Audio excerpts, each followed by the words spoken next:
while all the other cops I knew were whiskey on the rocks. Of course, I also recognized how self-pitying this kind of grief was. The truth was that for a long time we hadn't listened much to each other.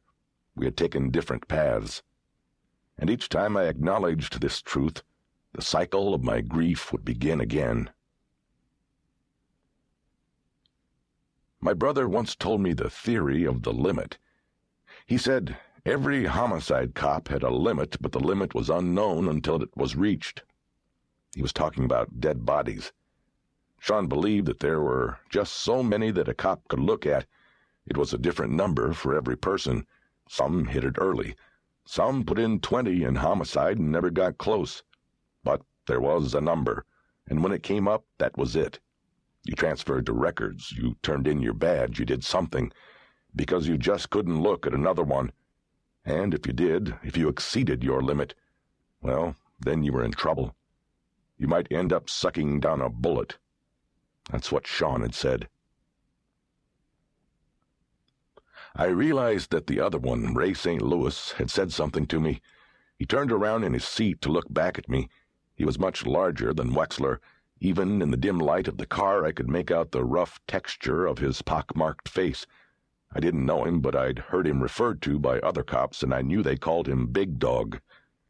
I had thought that he and Wexler made the perfect Mutt and Jeff team when I first saw them waiting for me in the lobby at the Rocky. It was like they had stepped out of a late-night movie. Long, dark overcoats, hats. The whole scene should have been in black and white. "You hear me, Jack? We'll break it to her. That's our job, but we'd just like you to be there to sort of help us out. Maybe stay with her if it gets rough. You know, she needs to be with somebody, okay?" "Okay." "Good, Jack." We were going to Sean's house in Boulder, but I knew nobody was going to be breaking anything to his wife, Riley. She'd know what the news was the moment she opened the door and saw the three of us standing there without Sean. Any cop's wife would know. They spend their lives dreading and preparing for that day. Every time there's a knock on the door, they expect it to be death's messengers standing there when they open it. This time it would be. "You know, she's going to know," I told them. "Probably," Wexler said. "They always do." I realized they were counting on Riley knowing the score as soon as she opened the door. It would make their job easier. I dropped my chin to my chest and brought my fingers up beneath my glasses to pinch the bridge of my nose. I realized I'd become a character in one of my own stories, exhibiting the details of grief and loss I worked so hard to get so I could make a 30-inch newspaper story seem meaningful. Now I was one of the details in this story.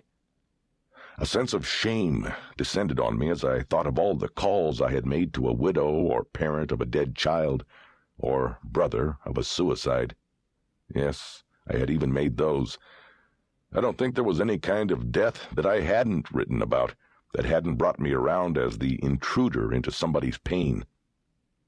"How do you feel?" Trusty words for a reporter. Always the first question, if not so direct, then carefully camouflaged in words meant to impart sympathy and understanding, feelings I didn't actually have. I carry a reminder of this callousness, a thin white scar running along my left cheek just above the line of my beard. It was from the diamond engagement ring of a woman whose fiancé had been killed in an avalanche near Breckenridge. I asked her the old standby, and she responded with a backhand across my face. At the time, I was new to the job and thought I had been wronged. Now I wear the scar like a badge.